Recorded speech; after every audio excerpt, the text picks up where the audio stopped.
আগের আতঙ্কে আজকে পঞ্চানন মোড় অর্থাৎ কৃষক বাজার যে আছে সেই কৃষক বাজারের পাশত সকাল সকাল বাঘের আতঙ্ক নিয়ে চিল্লা হাল্লা শুরু হয়ে গেছিলো। মুইও গেছিলাম, তো যা দেখলুম সেটা বাঘ নমায়। তো সেটা হচ্ছে ডালগন্ধা, অনেকে ভাম কয় আর কি। তো এটা ভোগদানের মতো গন্ধ করে আর কি।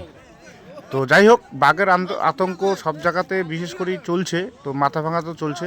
তো সবাই একটু সাবধান থাকেন, ভালো হবে। তো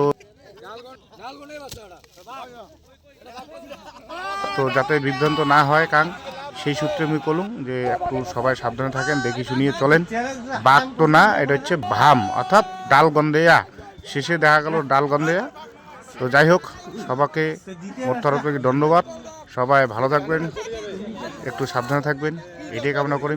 পচাগড় অঞ্চল অর্থাৎ কৃষক বাজার যে আছে, কিষাণ মান্ডি, তো কৃষক মান্ডির পাশতে তো সকাল সকাল যে আতঙ্কটা তৈরি ছিল সেটা আতঙ্ক করার কোনো ব্যাপার নাই। সেটা হচ্ছে ডালগন্ধেয়া অর্থাৎ ভাম, অনেকে ভাম করে, এটা হচ্ছে ডালগন্ধেয়া অর্থাৎ বনবিড়াল বলে অনেকে।